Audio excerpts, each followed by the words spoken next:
Let's start. Hello everyone. Salam, namaste, adab, and welcome to today's event. Today we have an extremely interesting topic, very close to my heart also, communism and the Muslim question in colonial India. And the speaker is Professor Kamran Asdar Ali, who is a professor of anthropology, University of Texas at Austin. He will be formally introduced by Dr. Mubashir Rizvi, who is local here at American University, Washington, D.C. And he is an anthropologist, a social cultural anthropologist at the university. His research and teaching interest is mostly on social movements, political ecology, foods in Karachi and Pakistan, and he runs a bookstore, bookshop, or co-op book, you can say, right in the DC called Bowl. So please visit him, the local guys, and welcome you all. Anusha Malik, Dr. Anusha Malik is going to be the concluding speaker, but she's not here at the moment. She will be joining from Canada, where she is a senior lecturer in international studies at Simon Fraser University. And her topic, her interest is also on South Asian diaspora, South Asia, in Pakistan, leftist movement, urban Pakistan, migrant and religious minorities in Pakistan, etc., etc. So welcome you all. And now I invite Dr. Mubashir Rizvi, who introduced me as one close to my heart. He is also originally from Azamgarh, but presently in Washington, D.C., via Karachi and Washington, D.C. So, Mubashir Saab. Adab, good morning, namaste, everyone. Thank you for joining us. It is an absolute honor and a privilege to introduce my teacher and mentor, Dr. Kamran Asdar Ali, today. Dr. Ali is a professor of social cultural anthropology and chair of anthropology department at UT Austin. He has also served as an interim dean and provost at LUMS, Pakistan's premier university. He's a recipient of many distinguished fellowships and memberships, such as Princeton Institute of Advanced Studies, and more recently at the Berlin Institute for Advanced Studies. Dr. Ali's colleagues across fields of history, anthropology, and literature, and more, all across social sciences, have elected him twice as the president of American Institute of Pakistan Studies, and even more broadly, the president of Association of Asian Studies in 2022 and 23. Looking over his CV, his distinctions are more than what most of us mortals can ever aspire to. Yet, for me, it is also instructive and heartening to know that Dr. Ali's late mother, a formidable personality in her own right, never got over the fact that her son left a career in medicine as a doctor after completing his MBBS in Dow Medical in Sindh, Karachi, to join the social cultural anthropology doctoral program at Johns Hopkins University. I'm not going to give years, but it was a while back. Speaking as one of his many students and a scholar of South Asia, I am ever so grateful that Dr. Kamran Ali moved to anthropology. At Johns Hopkins, Dr. Ali worked with some of the most innovative and committed anthropologists like Dr. Sidney Mintz, Dr. Michelle Rolfe-Trio, and Emily Martin, who were transforming anthropology from the study of the other to the study of culture and power of a deeply interconnected world, depicting how ordinary people's lives everywhere were shaped by forces of colonialism and capitalism, without losing the particularity of their lived experience. Throughout his career, Dr. Ali has shown a keen interest in the living and working conditions of working class and poor women and men, particularly in Egypt and in Pakistan. But he has also written about struggles, social movements in El Salvador based on his stay there in the early 1990s.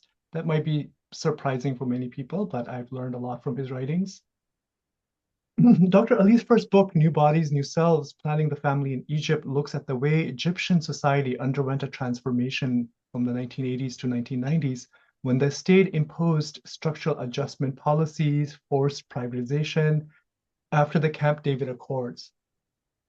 Dr. Ali's ethnography illustrates how the Egyptian state used Malthusian logic of population control to offset its failures of poverty alleviation while cutting the social security net, safety net that used to be provided by uh, government employment, agricultural subsidies, and socialist policies of the prior era.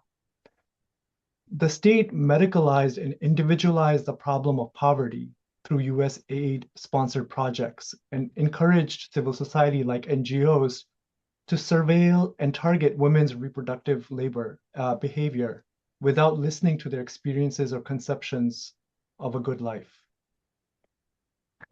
The case study in Egypt offers many parallels to South Asia and Pakistan, given the shared history of British colonialism, authoritarian militarism, and democratic aspirations, as well as the shared experience of living through austerity and neoliberal restructuring of societies since the 1990s.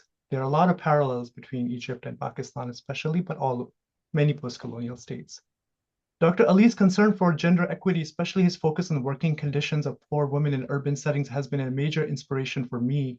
His 2012 article, Women, Work, and Public Spaces, Conflict and Coexistence, Karachi's Poor Neighborhoods, was published in the International Journal of Urban and Regional Research, has been a very big inspiration for me in my own work and what I am trying to do in understanding and document the living conditions and the precarity through which people try to make a good life in Karachi, Pakistan.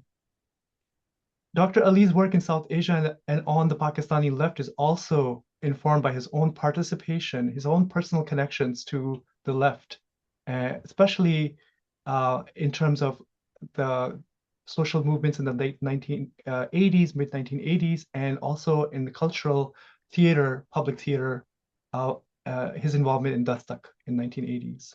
The rich history of Pakistan's left is ever present in the slogans, in the poetry and literature, but less is known about the long history of organizing the alternate visions for a socialist multinational states that was debated and contested.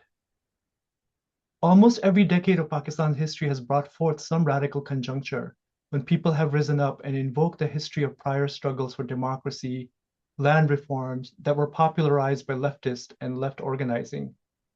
However, as Dr. Ali wrote in an early piece, that collectively, however, this is a quotation from his article earlier, collectively, however, few in Pakistan even remember the series of events that have shaped those years.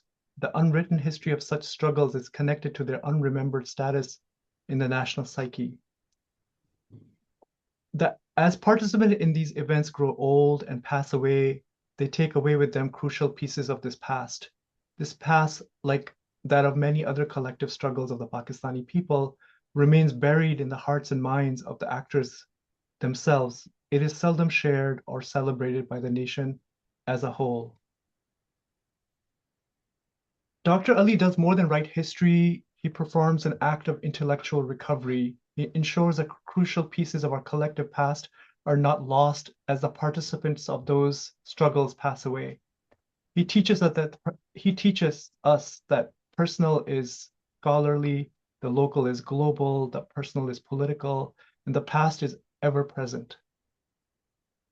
It is with, therefore, immense admiration that I invite you to join me in welcoming a great mentor and scholar who helps us understand our contemporary world, Dr. Kamran Asdar.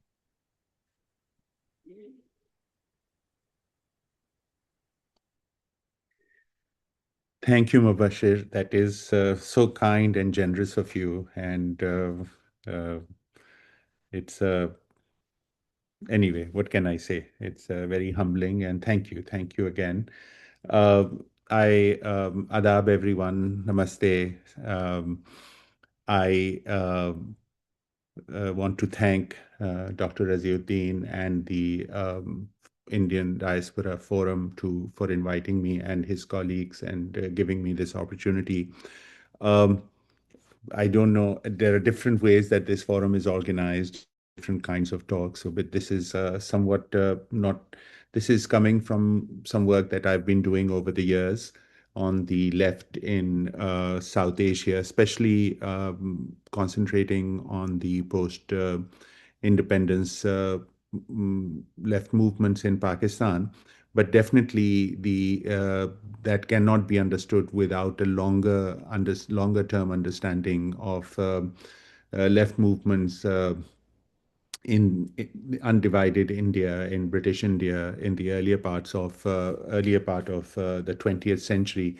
And more recently, I've started to write some specific long pieces for the press, but also hopefully it'll be on particular figures of Communist Party, like Hajra Begum or Dr. K.M. Ashraf, on uh, Begum, on Razia Sajjad Zahir's eminent partner and wife, and and others, Ferozuddin Mansoor and things like that. So I'm trying to bring some biographies together and basically think about how in British India these figures sort of thought about the national liberation struggle, the issue of relationship between different communities, and also the issue of social and economic justice. Let me read this the paper, and of course, Dr. Saab, please stop me if I'm going over time, because I don't want. I do would like Anushe, who should be here. Thank you, Anushe, for agreeing to the task, and again, thank you, Mubashir, both of you, very kind of you, and. In this sense, the issue is that hopefully Anushe would say something after my presentation, and I do hope that others get it. I do hear from others comments, criticisms, points of view. It'll be very welcome. So, as all of you or some of you may know, that the Communist Party of India came into existence in the mid 1920s. And by the mid 30s, after an earlier period of supporting radicalized violent politics that brought about a severe repression by the British colonial government, it had entered a phase of united front politics that sought to bring together all anti imperial sections of society. Now, the timing of its CPI's founding in the mid 20s is also contested. Different Communist Party formations in India today have different starting points. Some people even say early 1920s, some say 1927, but we won't go into that history of when a kind of a more formal party was formed. Now, and in the 30s, the CPI, the Communist Party of India, regarded the dominant leadership of Indian National Congress as consisting of non-revolutionary landlords and bourgeois. They had major critiques of even Mr. Gandhi and others. It argued that the Congress's creed of non-violence impeded the growth of mass revolutionary struggle that could eventually threaten the very existence of feudal elements and capitalists who led the National Party. So they were hesitant to go after the Birlas and the large landowners and even the feudal elements in the broad coalition that was in Indian National Congress. I mean, the Congressites, not the communists.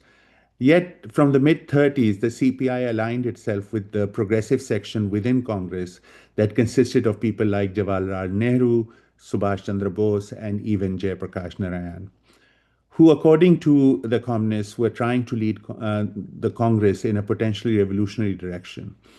The CPI, which still then was an illegal organization, it had been banned in the early 1930s, while it benefited from Congress's popularity as the premier nationalist party to get access to the Indian masses. To this end, using a united front from below tactic, CPI members sought representation within Congress committees from the grassroots to the all India level. In this context, the Communist Party, like the Indian National Congress, treated India as a single nation that was collectively engaged in the struggle for independence. the Muslim League and its demand to divide India into two nations, in Muslim League's parlance, Hindu and Muslims, was condemned as a reactionary communal organization of elite Muslims. So this was the position which was very close to, by the time the elections happened in 36, 37, this was sort of a very, this was a position that the Communist Party, which was banned, but was participating with the Congress in different forums, also in their committees. This was their position. What I'll show you is that how this position changes over the course of the 1940s. So just bear with me. By the early mid-40s, the Communist Party had started to rethink the issue of Muslim separatism being put forward by the newly invigorated Muslim League under the leadership of Muhammad Ali Jinnah. As we know, Muslim League passed the Pakistan Resolution at its annual session in March of 1940 in Lahore. The resolution argued that the constitutional plan for India's freedom would be acceptable to the Muslims, would not be acceptable. The constitutional plan for India would unless it would only be acceptable unless those geographically contiguous areas that had Muslim majority population in the northwestern and eastern parts of British India were given the status of independent status, where the constituent units would be autonomous and sovereign. This became the basis of the policy for Muslim self-determination or separatism, depending on which political side one belonged to. So the Congress would say separatism, Muslim Leaguees would say, self-determination. The Communist Party supported the Muslim question. Support of the Muslim question came in the aftermath of its policy of opposing the All India Congress and their Quit India movement. So this is important to understand. So in the late 30s, they are very much part of what the Congress's understanding is of the Muslim League's politic as a communal party of the elites of the Muslims. But then by the early 1940s, there is a shift, and I'll talk about why the shift happens in the Communist Party. I mean, like I said, the title of the talk is sort of communist politics around the Muslim question, and I really will concentrate on the 7 years from 1940 to 1947. Of the last phase of the freedom struggle in United British India.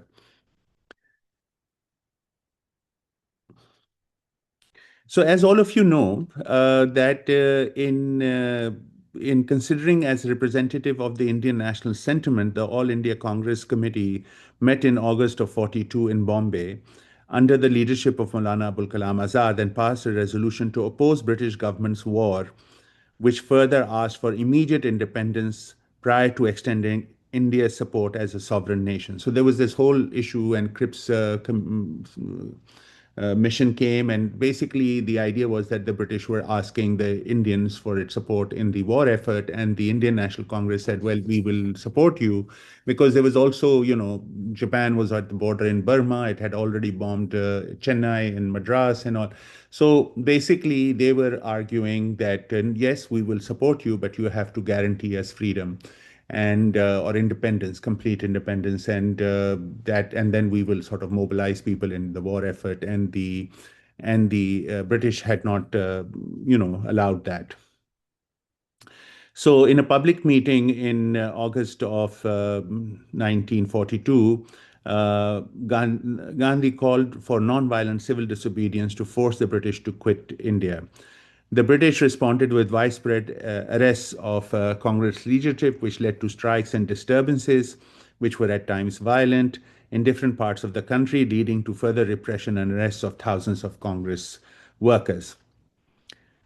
Although all communist members of the All India Congress Committee, all communist members voted against the resolution, it was passed by an overwhelming majority. The communist vote was reflective of how by 1942, primarily due to the invasion of Soviet Union by German forces, it had reversed its earlier line on the World War and invoked from calling it an imperialist war to the people's war. So, as Soviet Union was invaded, the communist line also changed about supporting the British against the war against fascism or people's war. It now linked itself to the international drive against Germany's fascist regime. The CPI going against nationalist trends in the sense against Congress, and breaking its alliance with Congress had called for a national front in the anti-fascist war, even if this meant collaborating with the British for the war, for the course of the war. Keeping in mind the national sentiment, the CPI also started a national unity campaign to bring all political forces closer to its anti-fascist position. Within this tactical approach, it periodically condemned the British for their imprisonment of nationalist leaders like Nehru and Azad and others, yet also urged the Congress leadership to collaborate with the Muslim League and accept it as a representative voice of India's Muslim population.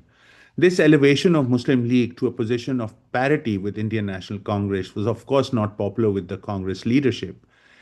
Yet, it did allow CPI to cement its argument on Muslim communal and nationalities question of India. So basically, they not only distanced themselves from Congress, they also started supporting the war effort because it was now an anti-fascist war. But they also kept on arguing that the Congress leadership and the Muslim League leadership to talk to each other and form some kind of a national coalition or national government to oppose the British. So it was kind of an interesting, like PC Joshi, the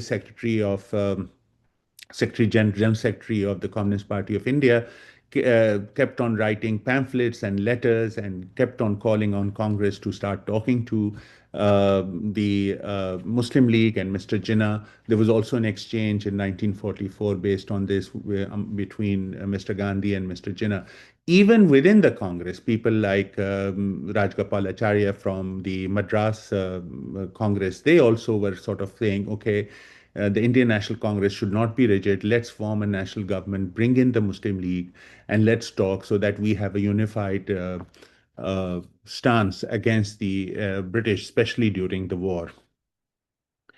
Now, the communists, of course, did eventually accept Pakistan as a reality. They arrived at this position through a tortuous route that constantly contradicted their own arguments on the nationalities question. And I'll come to what their argument was on the nationalities question. The communists' various positions on the Muslim question throughout the 1940s were partly linked to its developing sensitivity to the emergent language and region-based politics in India. It can also be analyzed as the party's desire to gain a foothold among Muslim masses as it chose to work with the Indian National Congress and how it had aided in working and gaining popularity among the nationalists or other parts of other groups in undivided India. Indeed, until the mid-40s, the communists may have believed that by accepting the demand for an independent Pakistan, it could allay fears of Hindu persecution and bring the Muslims together with Hindus for a joint struggle against a common colonial power. But by 1946, the CPI had started to change its position again on the partition of British India, and yet the party eventually, in 1948 in Calcutta, in its Congress, did accept to divide the Communist Party of India into two parts, as the country had already been divided into two. So, Razi साहब, मुझे आप time बता दीजिएगा if I'm sort of going over. No, आप easily half an hour तो आप जा सकते हैं. Acha. So I have another 20 minutes. I may have gone on. You have another 25 minutes, certainly. Okay, thank you.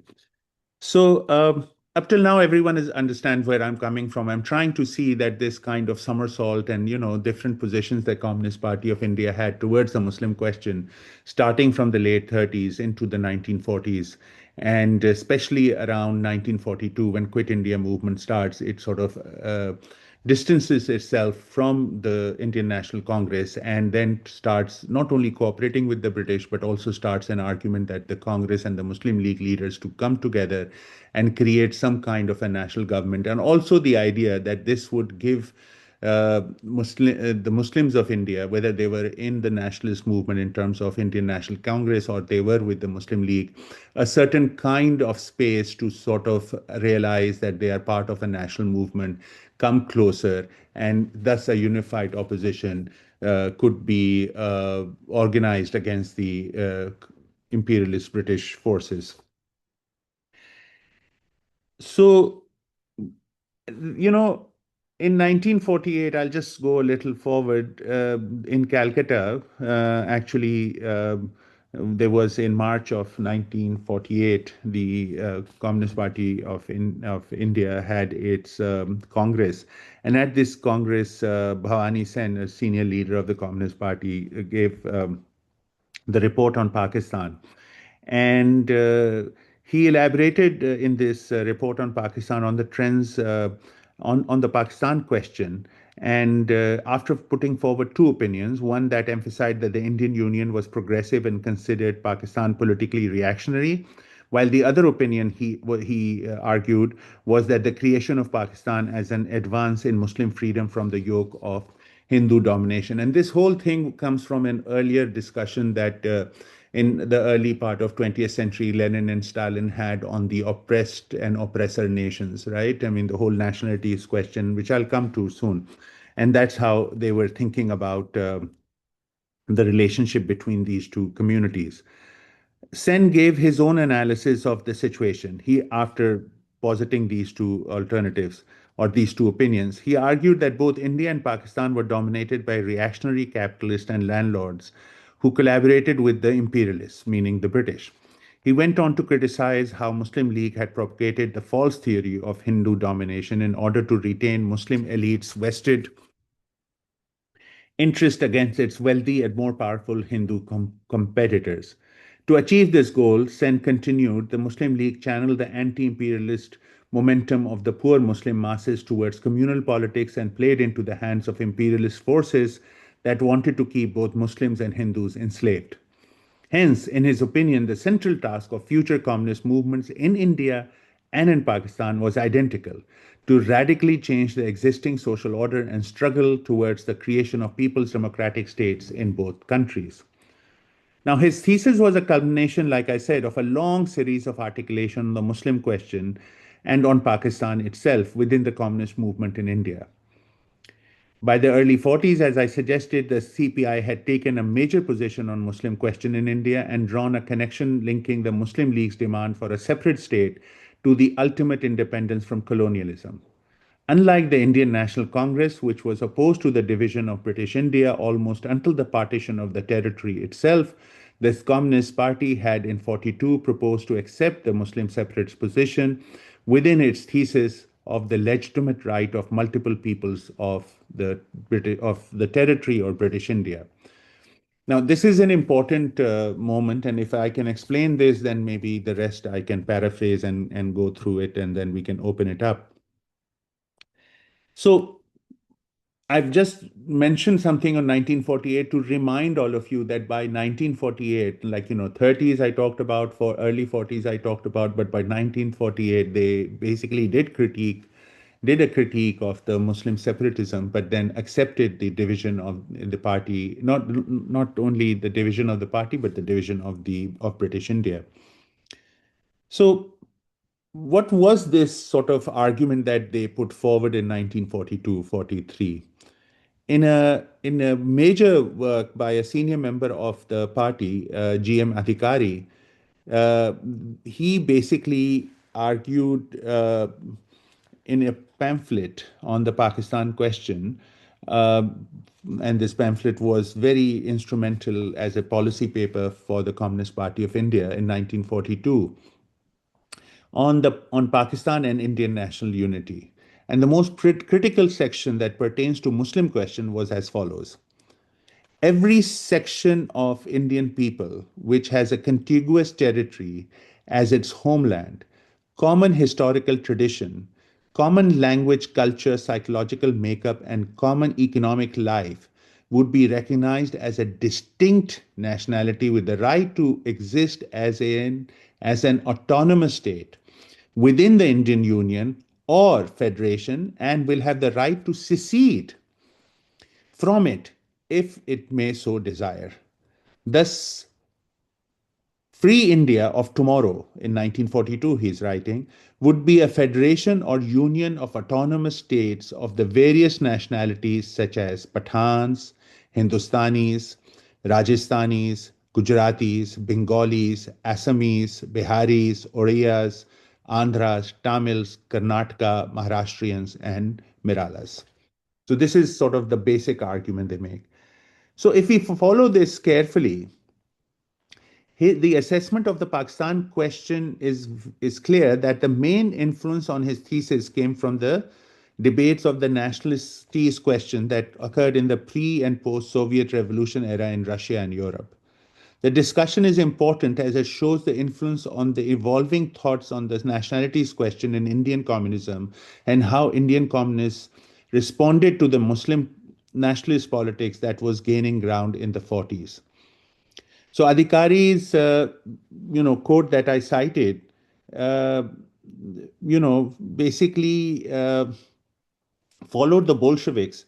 And the question before the communists was also how to keep the territorial integrity of the country intact, right? The territorial integrity of British India intact, while accepting the national rights of minority communities or those with different linguistic and cultural backgrounds, right? So basically, a gesture of national rights, but at the same time, not entirely breaking up the unity of the geographical limits of the country of British India. The Bolsheviks came up with a proposition in the 1912-1930 tract by Lenin and Stalin, came up with a proposition of oppressor nationalism in which the category they put Tsarist Russia and oppressed nationalities that were further divided into more advanced and less advanced nationalism. For the Indian communists, the British were, of course, the major hindrance to national liberation. Yet they needed a language to articulate the political and cultural rights of Muslims, who were demanding, at least rhetorically in the early 1940s, a separate autonomous state. The CPI leadership was primarily nationalist and had until the early 40s thought of Muslim question as a British ploy, as I mentioned, and in a way to weaken the national movement, a divide and rule policy. While this sentiment is echoed in Adhikari's argument of 1942, his presentation was also a break from the past. For the first time, his analysis sought to take the question of India not as a cultural whole, but as constituting various cultures, languages, groups, and national sentiments. The challenge for the communists was how to be sensitive to the question of diversity and yet not allow the breakup of the country. This is very important. A challenge that Lenin and Stalin had to face in the post-Tsarist Russian Empire that they had inherited as leaders of USSR.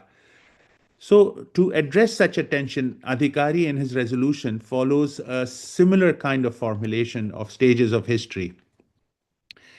Within this larger context, Adhikari placed Muslim nationalism as a reflection of the uneven bourgeois development of the Muslim masses in British India. So, which means that the Muslim bourgeoisie was lagging behind the Hindu bourgeoisie, right? I mean, Muslims were in the stages of history more in the feudal and the peasantry and the backward stage of history, whereas the Hindu capitalist had become much more in the advanced stage of history, if you'd understand the teleology of a Marxist historical stages of history.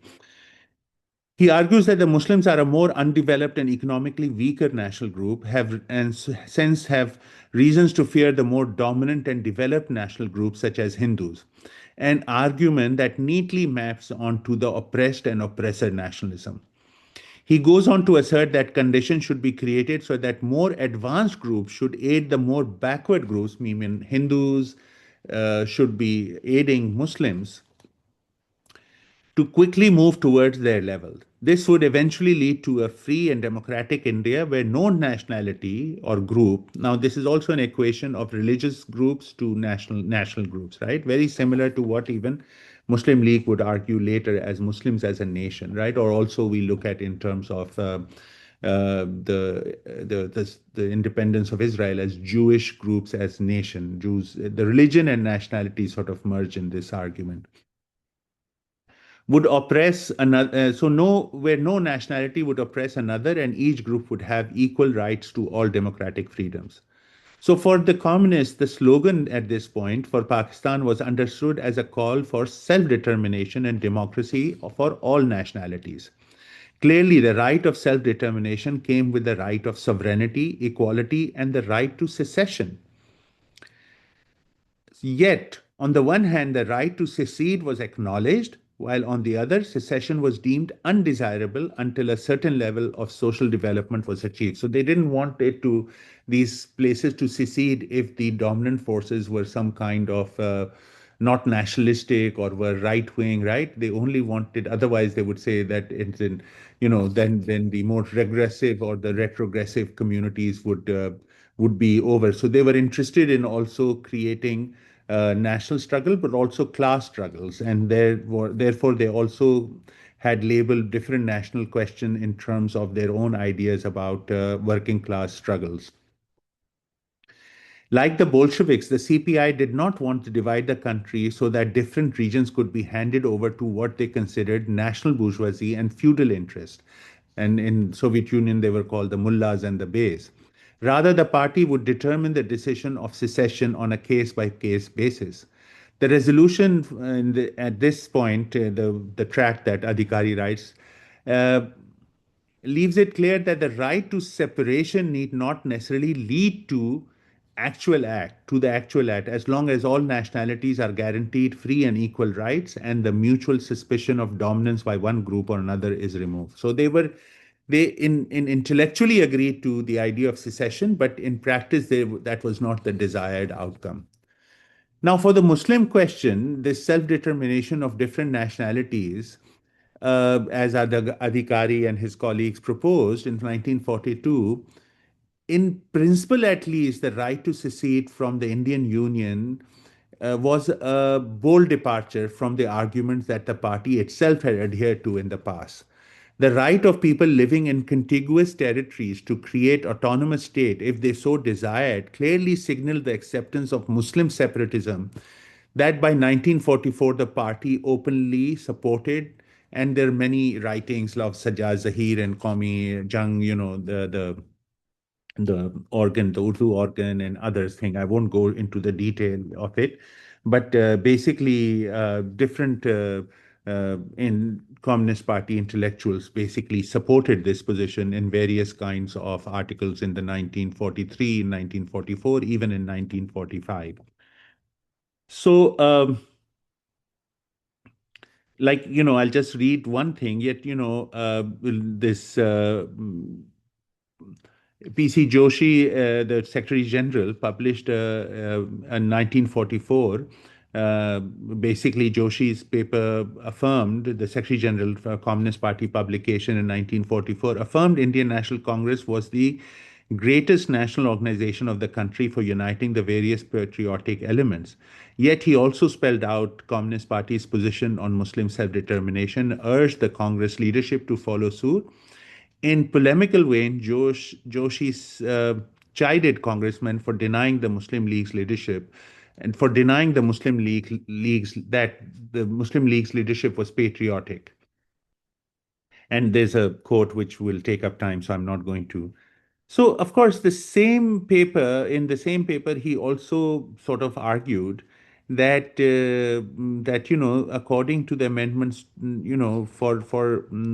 the Communist Party basically argued that in its manifesto for the 45-46 election, that not only there should be immediate independence and transfer of power, and not only two governments, India and Pakistan, but the transfer of power should be to 17 interim sovereign national assemblies that corresponded to the different nationalities that had been defined in the party's 1942 Adhikari's document. So basically, they said in their 45-46 manifesto that we should not only get immediate independence, but not as two sovereign states, but as 17 based on their nationalities, right? In this now, they had already also included the Baluchis.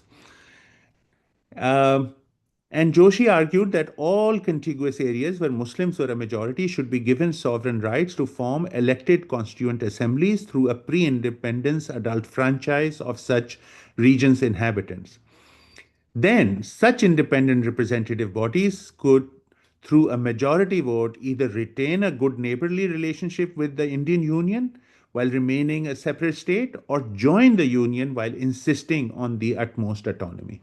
So you understand there's a very different kind of a resolution that the communists are are proposing in 45, 46, much different from how the question of division of British India happens in 1947, the summer and fall of 1947. So they were basically saying, yes, there could be 17 different sovereign states that could willingly join the union with retaining some kind of autonomous status, or they could be separate sovereign states. So this is interesting to understand as well. So, in a matter of less than 5 years, the communists had moved from a position of considering India as a single nation to policy of national self-determination in a multinational India, culminating in the right of all nationalities to secede from the Union and create their own sovereign states.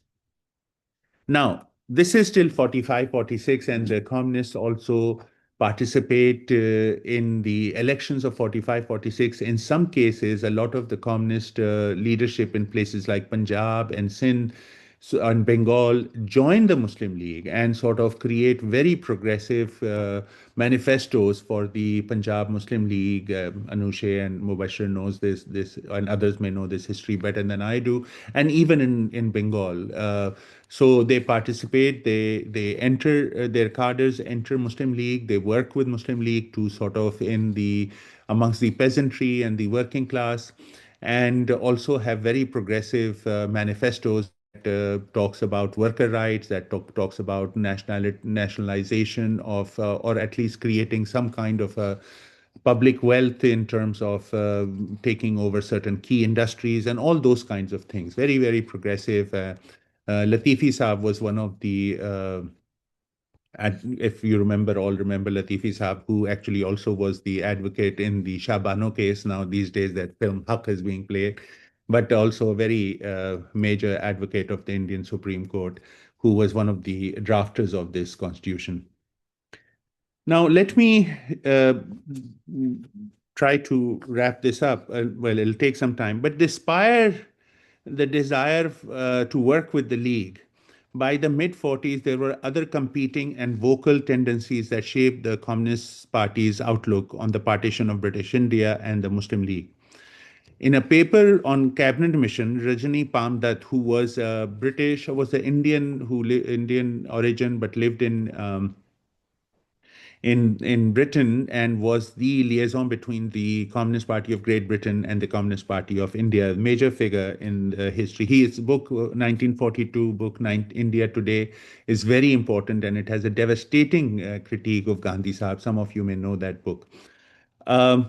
The British communist leader, influential journalist, who also served as the principal advisor on Indian communist politics, emphasized that the unity of India is desirable from a progressive point of view, and partition would be a reactionary step. Now, this is the first salvo in 1945-46, after all the issue of unity based on the 1942 document. He would argue that the slogan of Pakistan was not one of national self-determination, but of Muslim separatism. He conceded that the issue was an internal matter for the Indian people to settle, and its resolution would take into account the principle of national self-determination. Yet, the recognition of this principle, including the right to secession, did not mean for him, for Rajni Palmdutt, that the separation was desirable.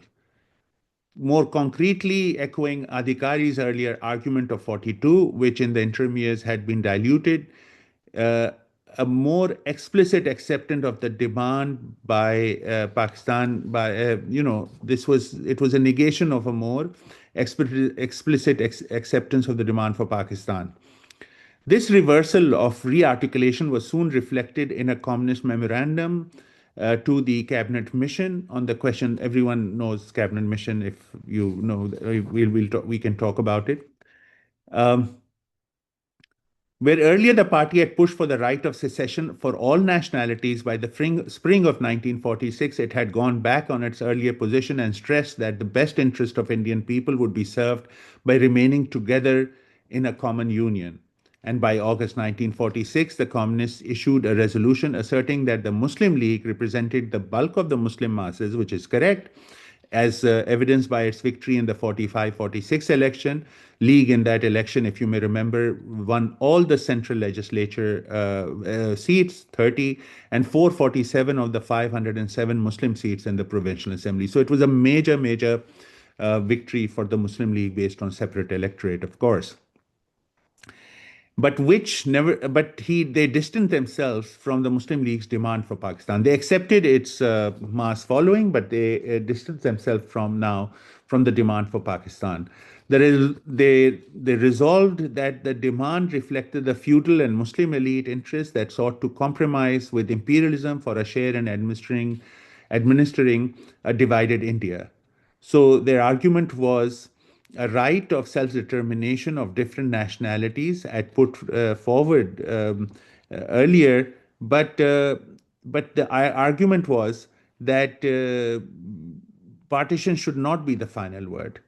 That the future Constituent Assembly would bring together delegates of all national units, linguistic, cultural, homogeneous territories, that sought to form a single union. Each national unit would be free to not send delegates to the Constituent Assembly and form its sovereign state uh, if the plebiscite of the entire adult population of the area came out for favor of separation. Similarly, the document asserted that the question of Pakistan should also be decided on this democratic basis. This is very interesting because the Congress's position was that yes, we will agree with Mr. Jinnah, but let's have a plebiscite, which is different from an adult franchise vote, right?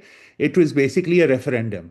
And that was that if different places, and Communist Party was agreeing with Jinnah Sahab, saying, no, we don't want a referendum. And for Communist Party, a referendum or a plebiscite would mean that there would be a lot of communal tension. So they said if the adult, initially their argument was for adult franchise vote, and then we have 17 nationalities and people would we would be independent as 17 different sovereign states that could constitute a union or align themselves with the union. It was a different model. But now they were favoring the position that Congress was saying that if we do divide, let's all sit together and then have these referendums in different parts. And if people want to separate, they can separate. Of course, Jinnah and the Muslim League did not agree with that. And the party now acknowledged that unlike in Congress, the left in Muslim League was very weak, and it asked the League to abandon its bargaining tactics with Congress and its demands for separate state and join the common struggle unconditionally against the British presence and the princely states. So, following Rajneesh Das, the resolution argued that the masses that support the Indian National Congress and correctly, are against the division of the country are correct, as this is the country should not be divided on a religious and undemocratic basis, and they wanted a single union. Now, the issue of plebiscite of the adult population was clearly in line with also of the Soviet apprehensions about the Muslim League.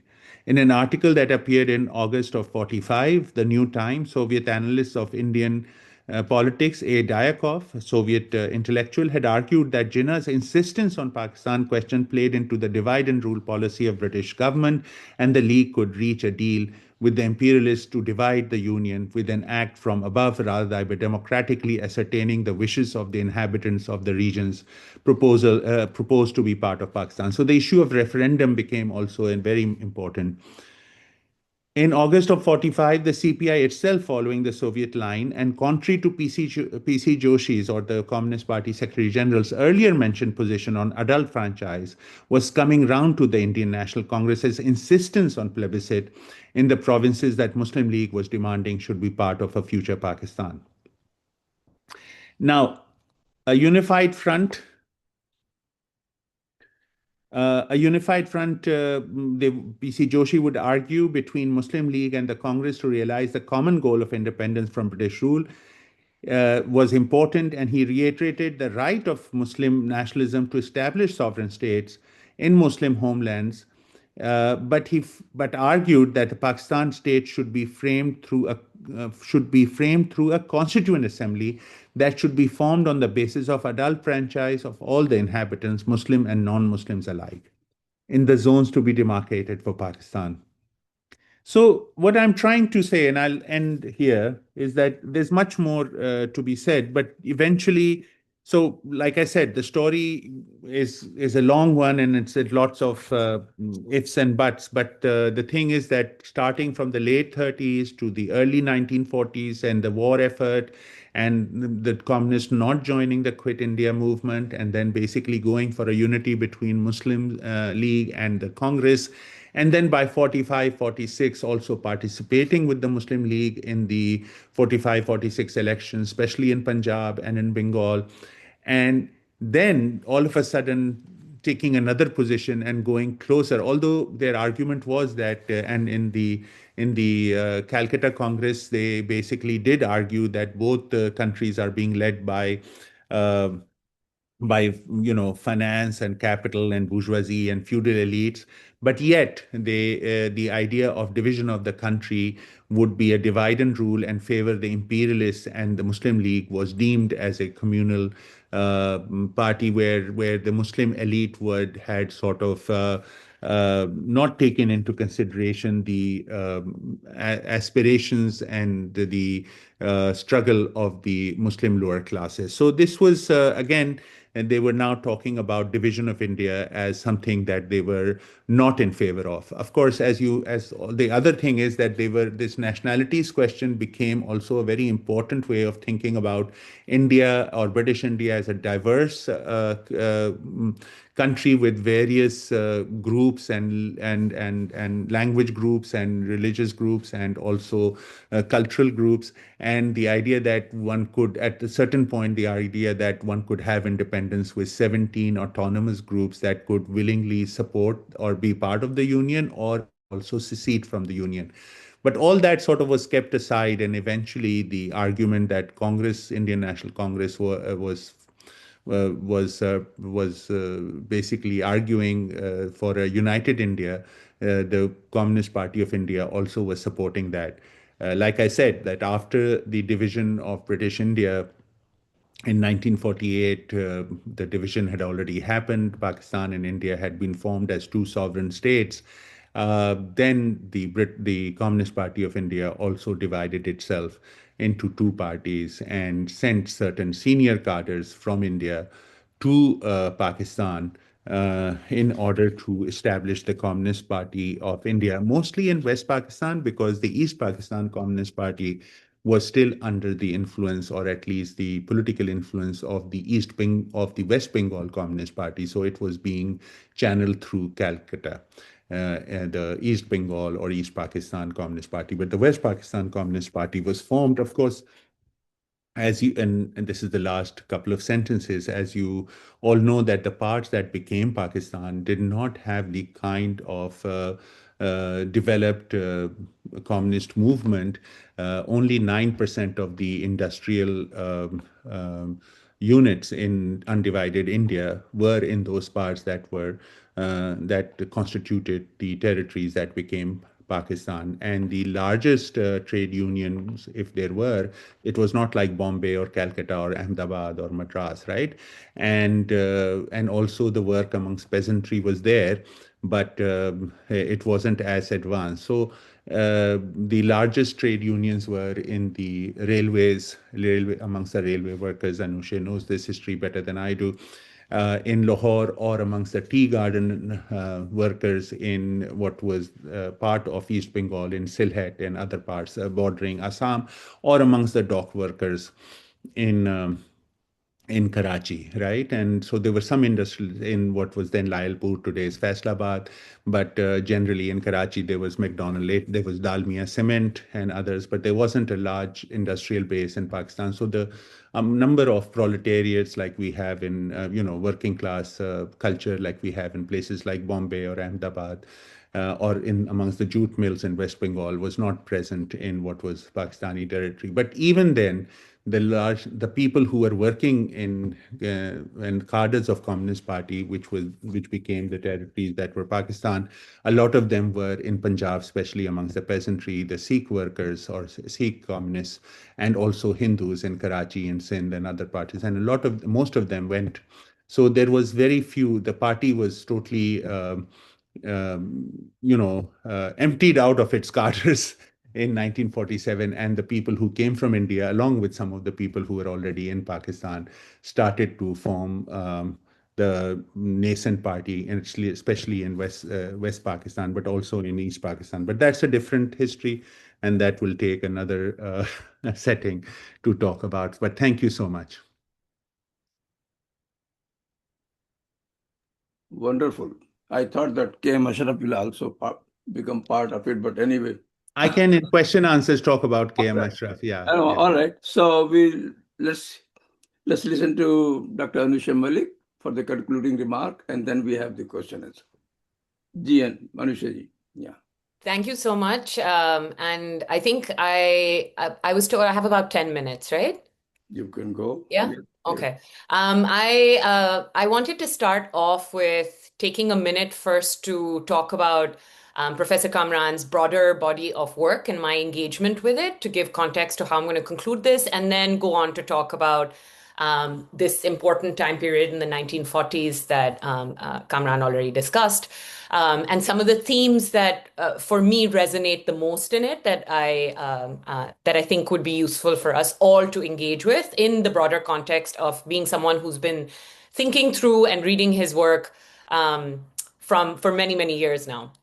So to start off with, I wanted to say that Professor Kamran's work really revolves around, this is something Mubashir has highlighted as well, so I won't spend too much time on it, but it really highlights hidden stories, or stories that have received little attention. And as someone who works on the left, I came across his work when I was still an undergraduate. So at that point in time, when I read it, I want to highlight that I am one amongst a group of scholars who owes Professor Kamran a great debt, not just in terms of our intellectual thinking, but also in terms of what it is that he manages to inspire through his work. And that's really where I'm going to begin, and then also where I'm going to end.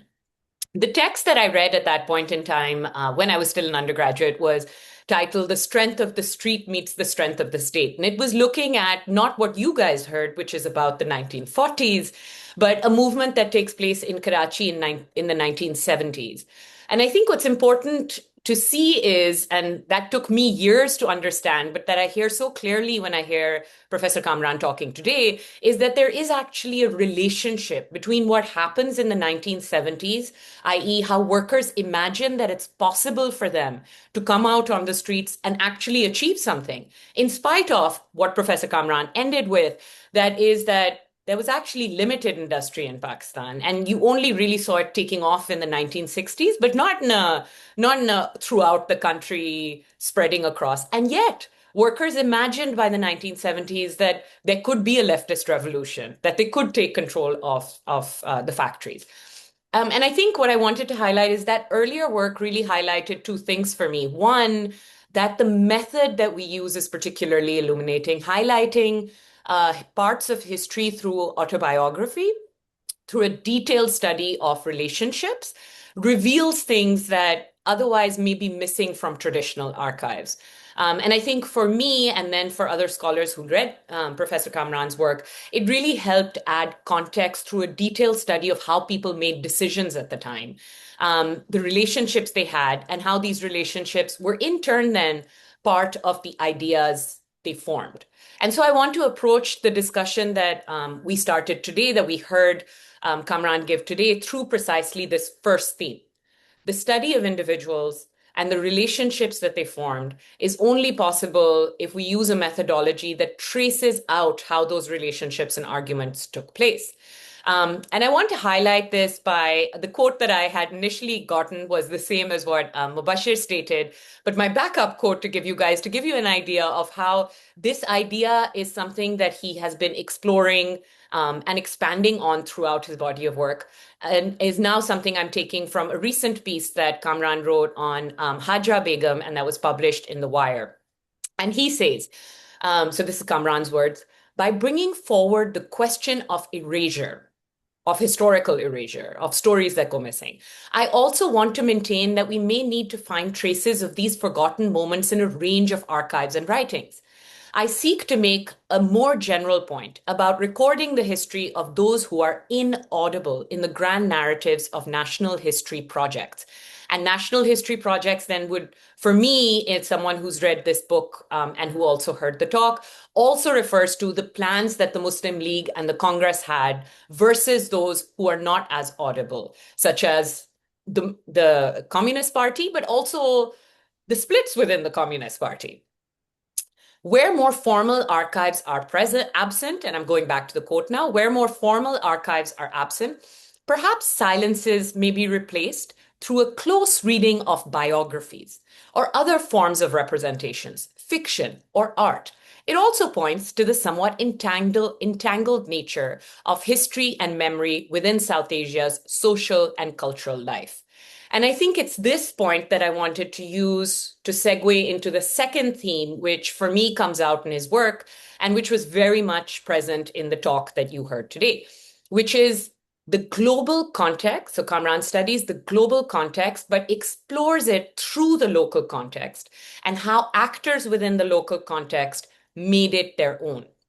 In many ways, the book that you heard sections from being discussed today also situated the local context of areas within South Asia, within the global historical context of the 1940s, and therefore shows us how the history of the Muslim League in South Asia was also a story of how anti-colonial political parties engaged with the ideas that were in currency at the time and made them their own, giving them a distinctly local flavor.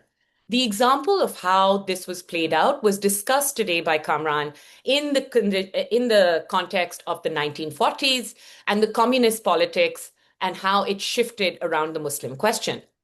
I wanted to highlight that there is also a specific larger context, which Kamran discusses to some extent the book as well, and discussed and didn't have as much time to perhaps discuss, but we have talked about it many, many times, is in the larger context of the freedom struggles in the 1940s. This is when I hear Kamran talking, not just a story that he's telling of South Asia, but also of how it is that states and people within those states were trying to figure out what the position of their country, of their identity, and in the local context of their community would be as the upheaval was taking place of anti-colonial movements in the 1940s, which would result in these newly independent nation states being placed within a global order in which former colonizing powers had a lot more sway. And now this is important because part of what we're hearing is that the CPI went against nationalist trends by going against what it was that the Congress was stating. That doesn't mean that their solution was one. It wasn't a uniform solution that was all uniformly anti-Congress. In fact, what Kamran, I think, really shows us is how different groups were trying to articulate their own versions of what it meant to say that we also want to be against the colonial government, but simultaneously, that doesn't mean that all of us want our history told through a history of the Muslim League or want our history told through a history of the Congress. And so in that sense, the ideologies that they discussed, that communist politics discussed at that point in the local context, were also adapted to their own time and to what mattered to them. Those stories would also be erased because they were not recorded in the national archives, right? And so in other words, while the sway of more powerful countries in the context of imperialism and the Cold War cannot be given full agency for the ideas that local groups in South Asia came up with. So anti-colonialism and its richness can't really be mapped unless you look at precisely the kind of conflicts that we heard Kamran discuss today. That richness was also based on the fact that, and I think it's too simplistic, of course, and this is something Kamran stresses again and again, to say that anti-colonial movements split up and were therefore less successful.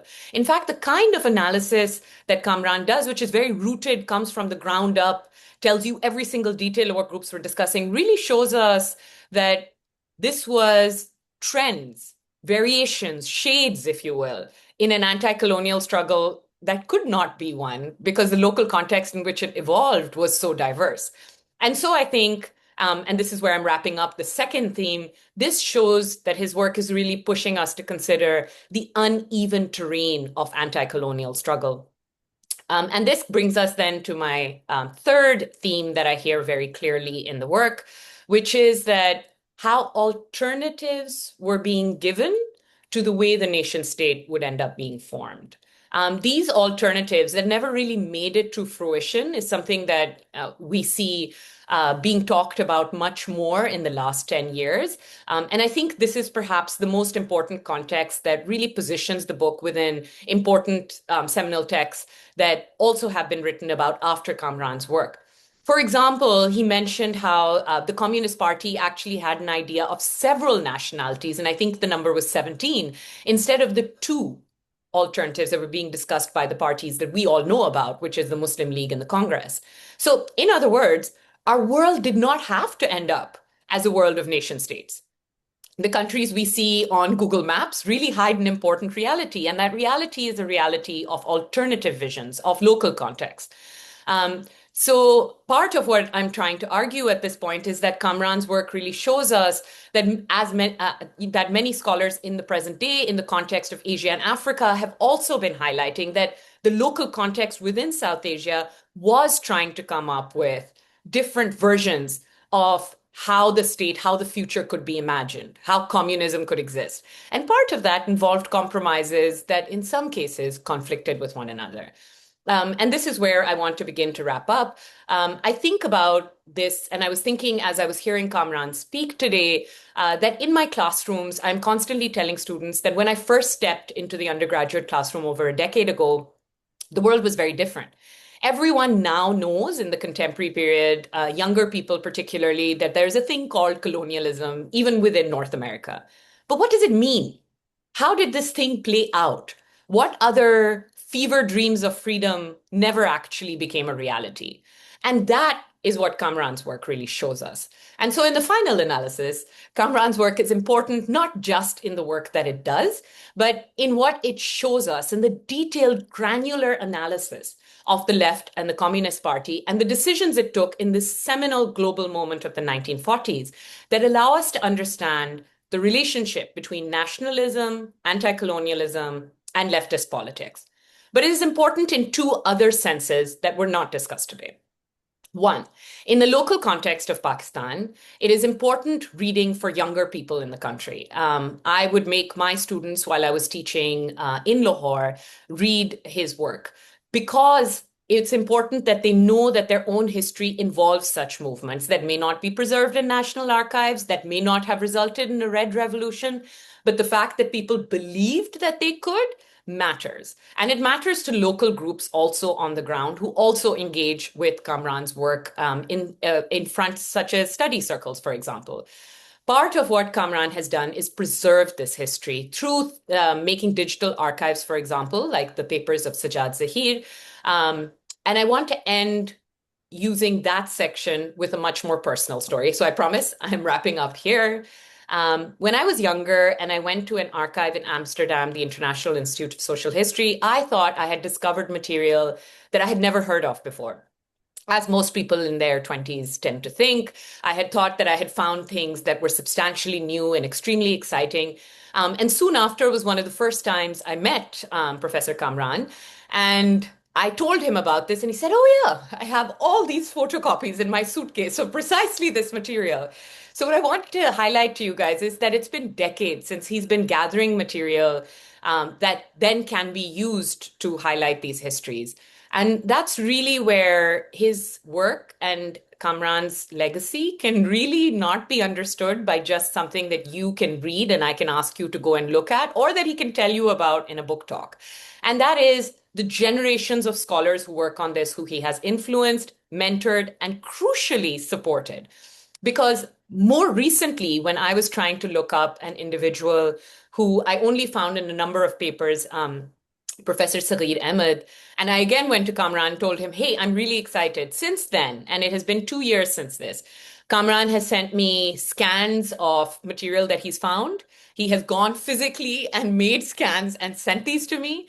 He has included me in discussions where I could hear more from people who knew Saghir Ahmed and hear more about what that story is.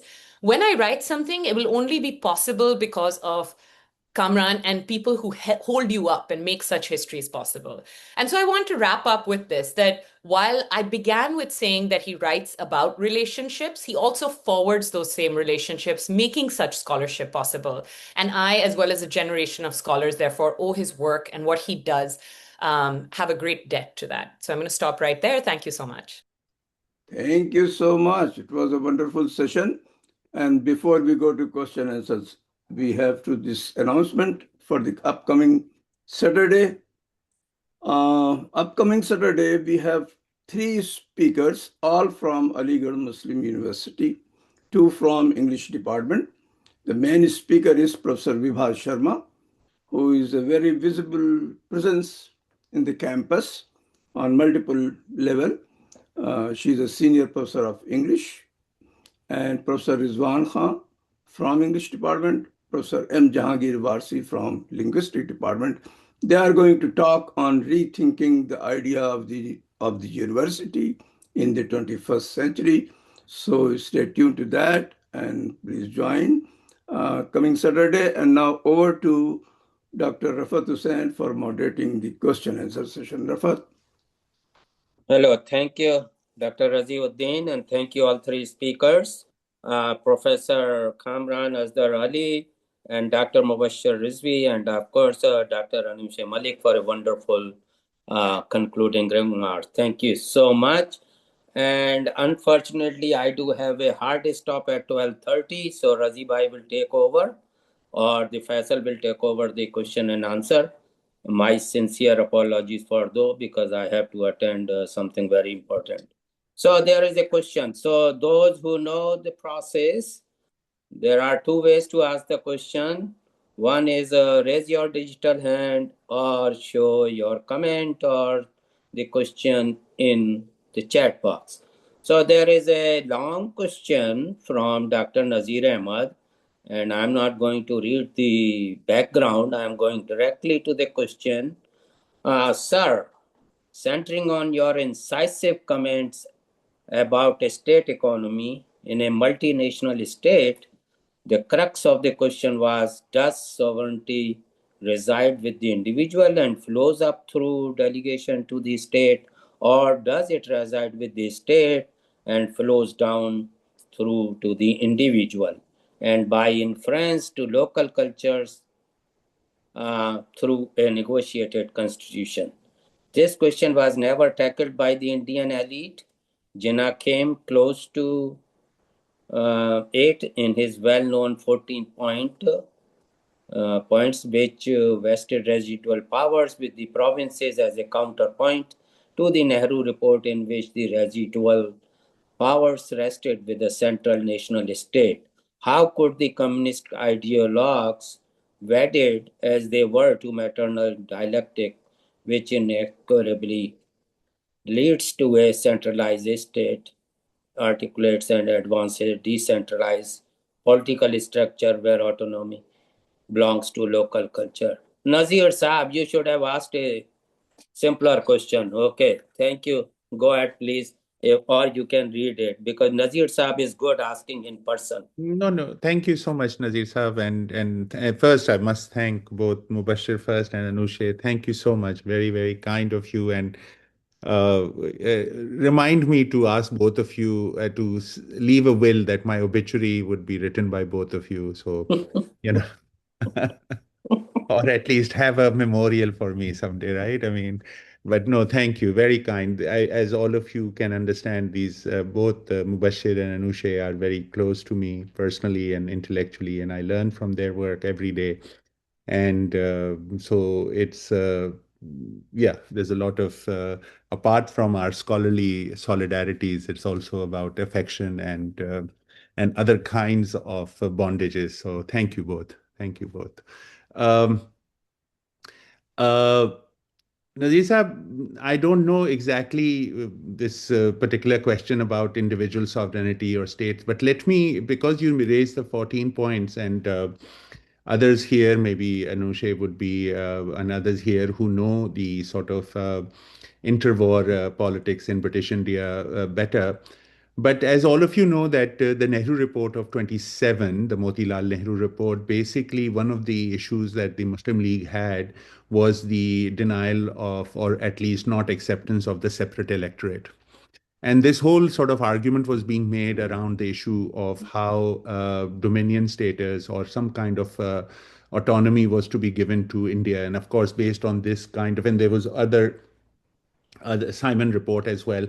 And based on that, the first 2 or 3 roundtable conferences in London was happened, and then after that, there was this what we get, the 1935 what we would say constitution, and then the elections happened. But this was sort of the starting of that. Jinnah and Muslim League definitely opposed that, right? And the question, of course, the opposition was basically of the minority question, right? It's starting in the 19 teens, the whole Lucknow Pact and everything. The whole question is that what do you do with the minority question in British India? And Jinnah and Muslim League were trying to first with the Congress, but then apart, of course, in the late 30s, more and more independently, sort of trying to resolve that. How does the issue of either religious or other kinds of minorities, how do they sort of, what kind of relationship would they have with a state in terms of the distribution of resources, the issue of seats, the numbers that they would have in various kinds of assemblies, whether they're provincial or national assemblies. So that's sort of something that, other historians know better. For the communists, of course, the question for them from the very beginning was that they were mistrustful, although they worked with the Indian National Congress, they were very mistrustful of both parties, and they called them bourgeois parties, representative of the rising, what they call rising Hindu bourgeoisie, and the feudals, the Birlas and the Isfahanis, they would call, right, in the 40s. And they also were very suspicious. I mean, with Nehru, in the late 30s or in the mid 30s, when a lot of communists like Z.A. Ahmed or K.M. Ashraf, they were part of Nehru's kitchen cabinet in Allahabad when he was the president in 1936, but got very disillusioned very quickly, even, with him, because and periodically the votes would be in favor of the low landed gentry and the interests of the emerging industrialists. So the communists basically, at least they were persistent and consistent with the argument that they were sort of the leading voice for those who were disenfranchised, those the poor of the country, who were the marginalized of the country, and those who needed the kind of quote unquote, yeah, this could be a way of thinking about it, protection of the state for their livelihoods and their status to be enhanced, like in terms of access to land, access to health, access to education, access to housing, access to employment, wage increases, and all those kinds of things, which generally, at least, and I'll say this and then I'll stop, which generally was agreed to in the Karachi resolution of or the of 1931 by Congress, where they not only agreed to adult franchise but also to economic and other kinds of fundamental principles के जो 1931 in Karachi the Congress had agreed to, and the communists were part of that agreement, but they didn't see Congress follow up on those kinds of issues. So I'll stop here. Maybe I've not answered your question, but it's a complicated question about maybe Anushe or Mubashir could tackle it, but yeah. Thank you so much. So right now, I don't see anyone. Before I leave, I wanted to ask a question, a classical question. Most of the people always ask that question. Does the religion go well with the communism? And of course, so we hear a lot of things about Christian communism. We know about the Buddhist communism because all of the Laos and all those countries have, and they have tolerated the Buddhists. How about the Islamic communism? You mean Muslim communists? Yeah, Muslim communists. You already talked about that. Yeah. or I So would you say see, I rather mean, the the point is that, religious. of course, as you can understand, that when people talk about communists, they always talk about people who are uh, in their outlook anti-religion, right? They call them Yeah, atheists and then exactly, things like that, exactly. right? And which, which may be true in terms of their communist ideology, in terms of their secular politics, but individually we cannot sort of say who was more pious than the other, right? Or what kind of practices people followed. So, as you know, also in British India, uh, people who were very much part of the communist movement right from the beginning, whether it's Shaukat Usmani or whether it's Firozuddin Mansoor, whether it is Muzaffar Judgment. Ahmad from Bengal, or others. There were lots of cadres from Bihar and Bengal, and even from Maharashtra, where Dange Saab was, or and or from the United Provinces, who were born in Muslim families and were also initially very much influenced by, like for instance, I mean, this Dr. Aziuddin talked about K.M. Ashraf Saab. Dr. K.M. Ashraf was, the interesting thing about Dr. K.M. Ashraf, as opposed to my friend and Anushe and Mobashir's friend as well, Ali Qasmi, has an edited volume with Megan Robb, right? Muslims Against Muslim League, right? And in that, of course, the people that they are talking about are the stalwarts of Indian national politics, Maulana Azad or Hassan Madani Sahab of JUI, or these kinds of Mia Takharuddin. What is unique about KM Ashraf Sahab, that he is not from the Ashrafia, right? He's not from the Muslim elite. He's a Mayo. He's a Rajput, actually, from a Mayo area, from Alwar. But he's Rajput and from the Mayo. And now, if people don't know that area, if I don't know if Manav is here, and we've been talking about it, with the sort of today in Haryana, but used to be in Punjab, Gurgaon, and the Bharatpur and Alwar. And, the point is that even in parts of UP. So there's this group, and it's a very syncretic community of peasants and cattle raised. So he's from that community, and he sort of initially his politicization happens in the 19 teens. In his way Islami, right? And then also Mubashir was talking about Hasrat Mohani, and his wife is one of his mentors, and then the Khilafat movement politicizes this generation, definitely, right? And then also after that they become nationalists. They go to Aligarh, they leave Aligarh, and they start getting their BA from Jamia Millia, because Aligarh is much more sort of part of the vice-regal and the British thing. So they become Jamia. They come back to it. So the politicization and the religious orientation of these young men in the teens and the 20s, who later on become nationalists and communists, has a very deep understanding and history, and also education in sort of in religious terms, right?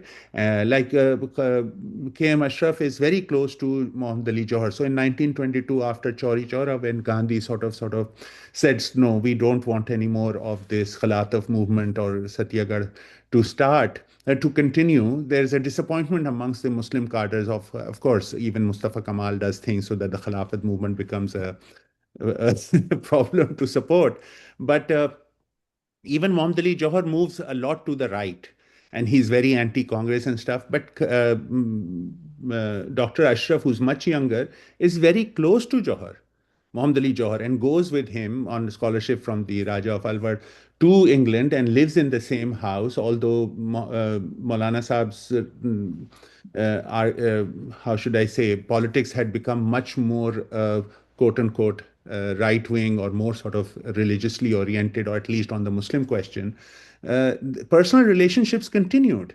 So Yeah. I'm trying to say that even look at Sajjad Zahir Sahab or Sibte Hassan Sahab. Sibte Sahab I knew even personally.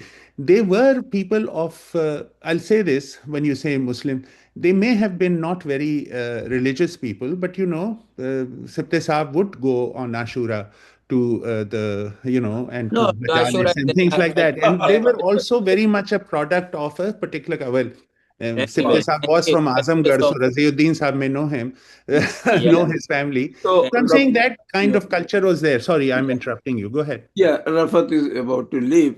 Thank you, Just like Razi bhai. There are two questions yeah, one is from Abdul Jabbar Saab and Kamran and from Abid Ali Saab. And can you please take over there? yes, Thank yes, you I so will, much. I will. Thank you very much. Sorry about that. I Yeah, have no, to. no, thank you very And much. thank you once again, all three Thank speakers. you. Pleasure. Yes, he has to proceed for a janaza and burial, in the locality. That I have also here to go and attend later on. There is a prominent person who just passed away today. Sorry. So let me call Mr. Ayaz Ahmed. Be brief, please. Just direct question, and responders also should be very brief to cover all other questions. Ayaz Ahmed, sir. Yeah, thank you. Thank you for this wonderful session. My question is uh, talking about uh,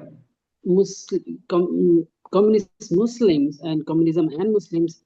Where do you place this entire Momin conference movement from Maulana Asim Bihari to Abdul Qayyum Ansari Sahab, who were anti-Muslim League but also not sort of very Congressian or communist? So, how do you see that grouping of the marginalized and the erased lower caste Muslims who were opposed to partition, opposed to Muslim League, but not fully aligned with Congress and not identifying with communist either? Can we term them as communist Muslims who were articulating their local language and vocabularies and concerns? Thank you. And could you give their names again?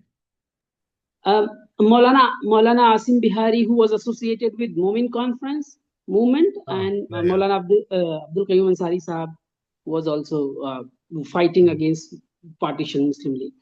Yeah. So, to be very honest, I don't know these personalities, but there were lots of Muslims, whether from the religious community or otherwise, who were not part of Congress, but had very strong views in terms of the resolution that Muslim League was forwarding in terms of a separate nation state. And even people like Maulana Maududi, who initially his Jamaat Islami was also opposed to it.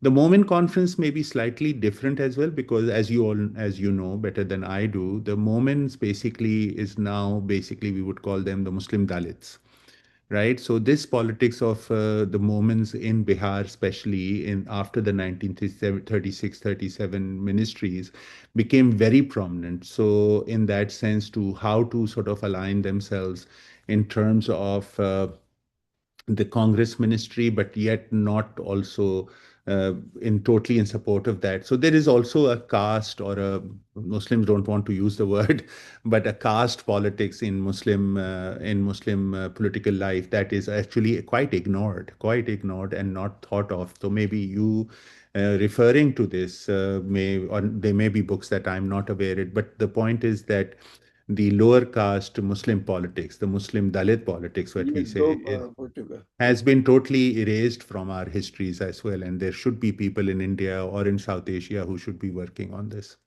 Because, like I said, it's all Ashrafia, right? There's Allah Azad and Madani and so and so and so and so, right? We are all, even Ansari Saab, who was a president of Indian National Congress in the 20s, Dr. Ansari and all. But these are all elite names, right? Even in the Communist Party. So, to how to sort of think of Muslim politics from the ground up, there is more work to be done. Okay, so next question comes from M.A. Kalam. Kalam Saab, and be brief, please. Shukriya. It was fascinating listening to all three of you, and I happen to be a social anthropologist too, but not in the US. I'm in Madras, which is now known as Chennai. One of the things I think I would like to point out is that you made references, Kamran Sahab, to P.C. Joshi about 3-4 times. P.C. Joshi was also responsible in starting the IPTA movement, where we had people like Kaifi Azmi, Faiz Ahmad Faiz, Sajjad Zahir you referred to. So these people and for the, I mean, a majority, difficult to say majority, but then there are quite a lot of people from the Muslim section who are part of IPTA. And IPTA, I think, started in 1943, if I'm not mistaken, May 1943. Around the Bengal famine, actually. Yeah, that's right. So I think that's one of the things I think we have to talk about when we're talking about communism and the Muslims. Sir, ask a question. Sorry? Ask Yeah, the question. that's the reference I was making too, that we may have to make a reference to that, to the IPTA movement also. And secondly, I have briefly been to Pakistan, and I would like to, I mean, all three of you or whoever may like to comment on this.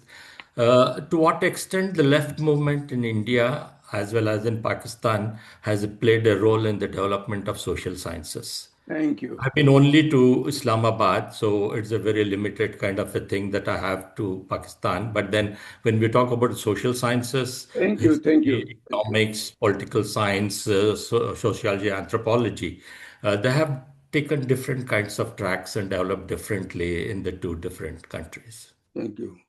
Thank Thank you. you. I'll just say very briefly, of course, IPTA is important, but prior to that, of course, is the formation of the Progressive Writers Association in 35, 36, first in England, and then its first, in which Munshi Premchand is the gives the presiding lecture, its first conference in 1936 in Lucknow.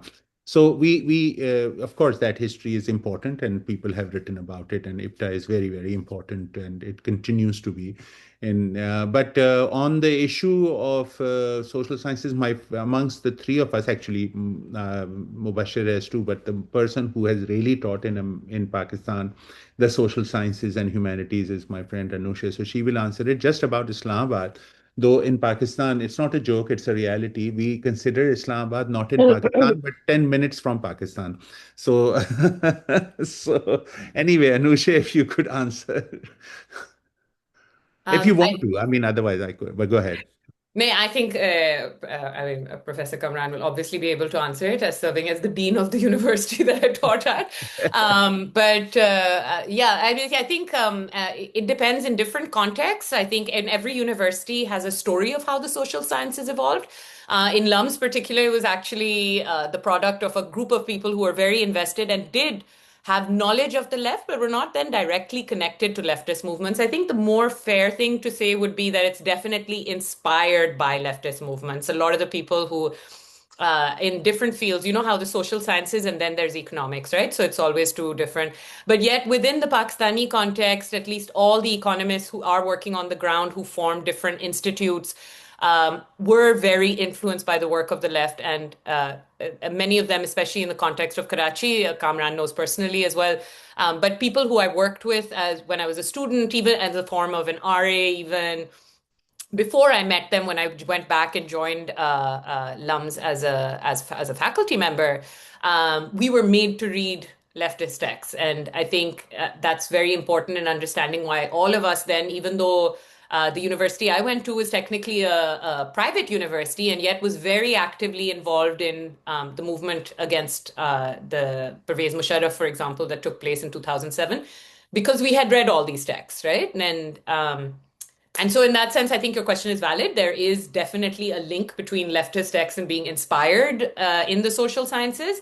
But I don't think it's an even story at all. I think each university had a different story of how a group of people came together to say these texts matter. And then some of the programs went on and developed, and others just fizzled out once the inspiration fell off. All right. So next question is Mr. Waqir Mustafa. जी अस्सलाम वालेकुम be brief, please. जी मैं वकार मुस्तफा सिप्रा अर्ज कर रहा हूँ जी लाहौर से जी पहचान लिया मैंने जी कामरान साहब मैं जनाब कामरान साहब का मदाह हूँ तो मेरा सवाल ये है छोटा सा बड़े अरसे से मेरे ज़हन में रहता है Sir, can you say in English, because there are people here? Okay. I want to ask one question. Why the entire political scene divert to Congress and All India Muslim League in 1947? जो left के लोग थे उनकी उनसे लोग हट क्यों गए? आजादी की 47 के वक्त मुस्लिम लीग और कांग्रेस की तरफ सारा रुझान हो गया, पॉलिटिकली भी और फिक्री तौर पे भी। भाई Okay. एक छोटा सा सवाल है, पर मैं क्लियर कर पाया हूँ या नहीं?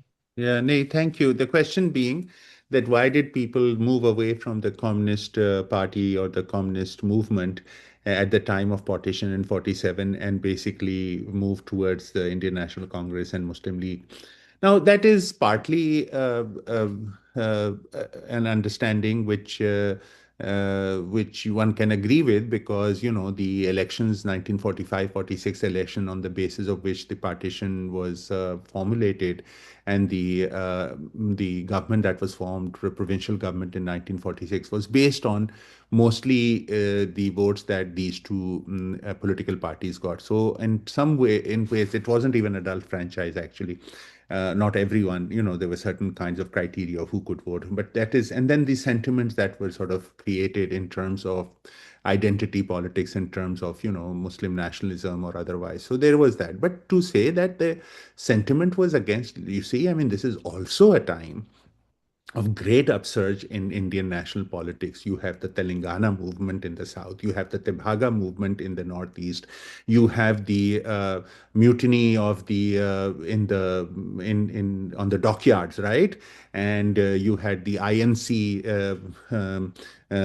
case that was going on against the not INC, the people who yeah, what is it? Indian National Army, INA. Things. There you had upsurges in Kashmir. So it's not like people had abandoned the. Now, maybe the communists were not controlling all these sort of major movements in Telangana and Tebhaga, but they were very much part of it, and huge amounts of people were involved in these kinds of struggles, and even in the strikes that were happening in places like Bombay, in Karachi, in Chennai or Madras. So to say that this was they were totally sidelined is not correct. And after partition in Pakistan, but especially in India, Nehru's government. I mean, of course, the Communist Party took a more radical line. Ranadev became the Secretary General after P.C. Joshi in 1948 in Calcutta. But the Nehru government had a huge crackdown on the communists. It's you know, it's only the remnants of some of India's courts that saved some of these people, but it's a major crackdown by the great Democrat Jawaharlal Nehru against the communists very initially right then. So I would, you know, I can understand what you're coming from that they because communists were not in an option in the way in which the electoral politics was formulated in 1945-46, and then eventually these two parties became entities that became quote unquote the representatives of the national will, as it were. But it's not like that other question gentleman said. It is not that they exhausted all other possibilities, and that's what I think Anushe was saying, and that's what, you know, that, you know, those and the possibilities that did exist have not been documented and have not been talked about.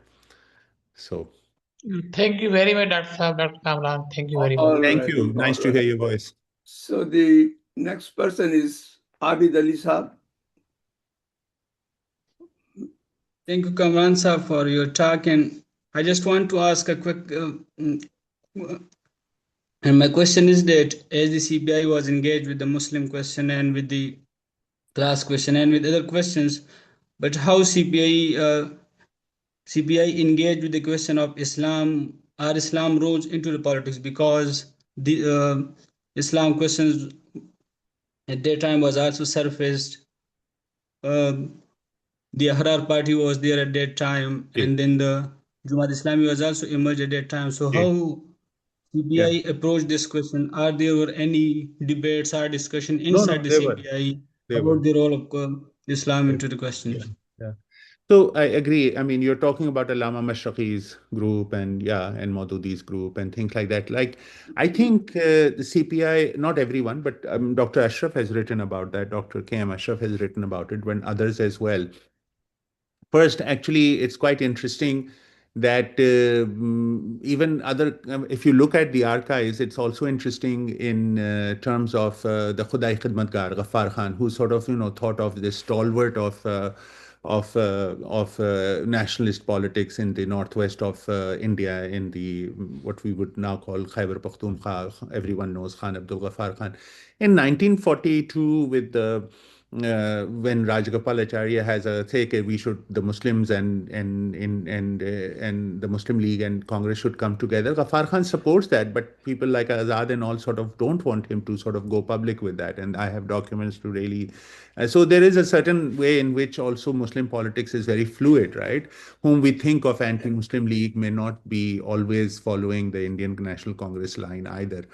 But in your case, I think the communists thought of Allama Mashraqi and his Khaksar or Ahrars and stuff like rigid right wing and quasi fascist, especially in the late 30s, in the 40s. And even with Jamaat Islami, they basically, so they had very strong sort of critiques of these, what they would call, they would sort of equate them with the Hindu Sabhas. All right. Right. Okay. So that was sort of the equation, that these groups in their own way were not very different from what would they say that extreme Hindu groups like the Hindu Sabhas.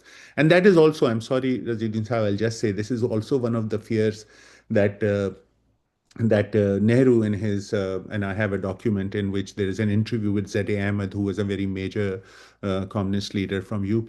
And Nehru basically says to him that you keep on saying, why don't you talk to Muslim League? Why don't you go to Muslim League and come together? But if we go and give concessions to Muslim League, what will happen is that there is a right wing in Congress and the Hindu Sabhas will take all those people who have come, we have tried to bring in, because, you know, Congress is a bringing of gather of a masses, right? And said, we've brought a lot of people with us in this national sentiment, and a lot of the Sabhas, Hindu Sabhas or right-wing Hindus will take them away if we go give more concessions to the League. So the people like Nehru, who are more secular and slightly progressive, are also worried in keeping their constituency, right? They can't go too much towards the Muslim League question or coming towards them, because they fear that they will be losing their bodies to the Hindu Sabhas.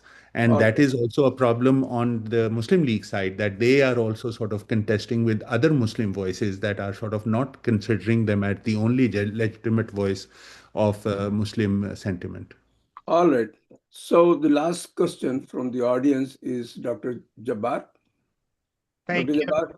Yeah, thank you. Please be brief. Yes, I think I tried to be. I think it's for me to compliment the fantastic session.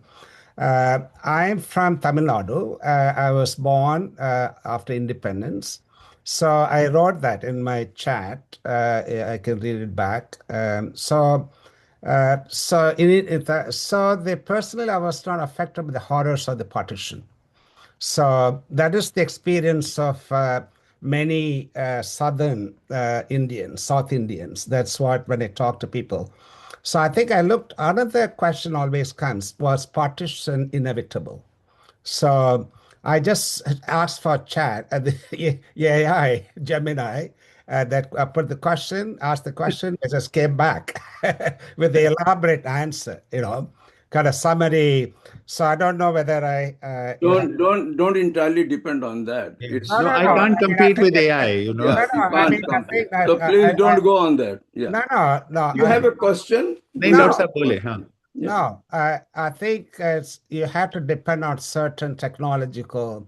sure but I'm go not on ahead social. I'm not ji ji social media. I ji don't listen to any of those other. All right. All What do you right. want to say, please? So I think in summary, it says, well, deep-seated issues exist. A partition became a reality due to specific confluence of political decisions, escalating communal violence like the Great Calcutta killing of 1946, and the origin often flawed management British exit, making it tragic but avoidable outcome in the eyes of the many historians. All right. Okay. ठीक है So, and देखिए, I don't know the question क्या है was there, but in the South, of course, you didn't have the kind of violence that you have in 1947, especially in Punjab, right? Yeah. And the violence in Bengal and Bihar happens in the fall of 1946, in the autumn of 1946. The direct action, the Calcutta riots, the Noakhali riots, and then the Bihar riots, right? This already happens then, right? But the major bulk of violence that happens in the autumn of 1947 is in Punjab, right? So that's one thing. The thing is that I feel now reading these things that, and I think Anusha and Mubashir would agree, and others and over here, that there were possibilities that things could have been, if there were moments. I'm not saying cabinet mission, some agreed, some this is all sort of thing, but if there were ways in which we could have come together in a constituent assembly and then sort of negotiated it. Jinnah was very uncertain that in a constituent assembly there won't be a neutral arbitrator like the British, right? So he was not going to trust.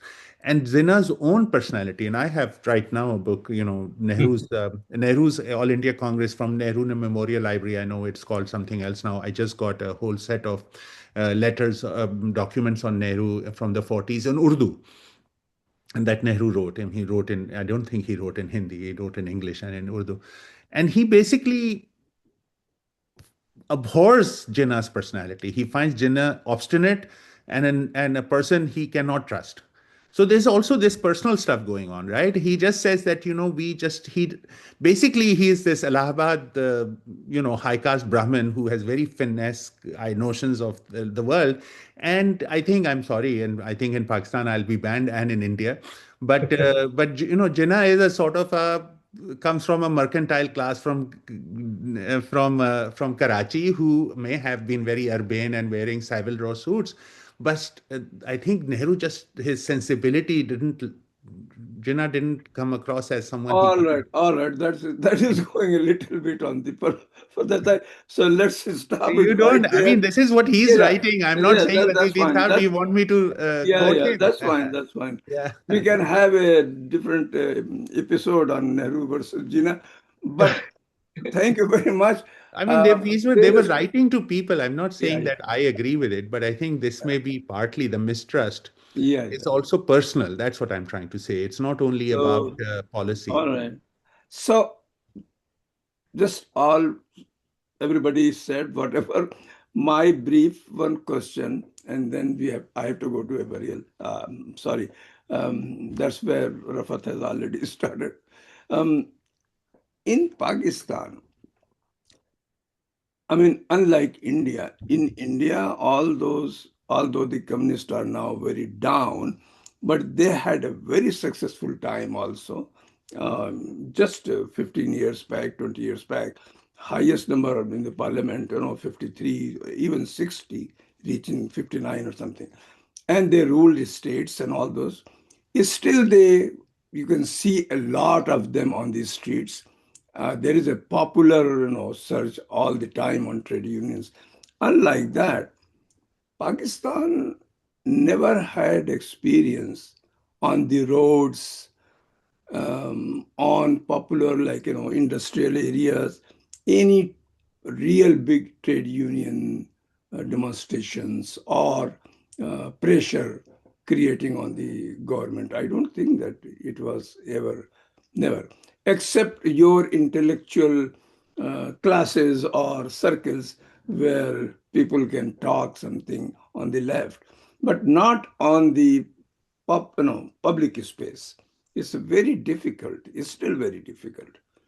Razeen Sahab, that is unfortunate that in India people don't know the history of the Pakistani left. And I think I'll defer to Anusha, but let me put this way, that what you say is partly true, but partly not. I mean, even in India, of course, the Communist Party of India, before CPM and CPML become a reality in the 60s, even Namrudripa's first elected government is overturned by Nehru in 1958 in Kerala. So it's not like, and then of course what happens in CPML with the Naxalites in the late 60s, early 70s with Indira Gandhi, we all know that history and the history of suppression. But to talk about Pakistan, definitely in the late 60s against martial law, against Ayub Khan, definitely in the early 70s in Karachi, there are huge industrial action, huge strikes, and especially against the martial law of Ayub Khan, the working class, the peasantry, and the sort of students and intellectuals. No, the question was, were they led by left forces? There is no communist. It was led by the Communist Party, yes, the underground parties. It was led by the Maoists in the 60s. It was led partly by the underground. No, if they weren't overt, but in Karachi at least, they were led by I would say called the underground Maoists. And even in the early 70s and 72, the article my friend Anushe was talking about is very much against coming there, and very much led by different factions of the underground left and the trade union that are aligned with them. So they were not formally the in Communist Party of India. Pakistan is banned in 1954, but the underground party, of course, works with National Awami Party and with the Bhashanis and the pro Moscow and pro thing. Okay. Yeah. Okay. Well, in India, when you say No, about but it doesn't have the history of India forming governments in Bengal and in Kerala. I know, of yeah, course, but they yeah. are very much there. Yeah. And I know, I mean, if Anushe could speak a little bit about a particular, about the murder in 1973, about that colony textile, right? So if you want to say a little bit about that. I mean, very quickly, it's harder to trace, as Kamran said, because they were banned.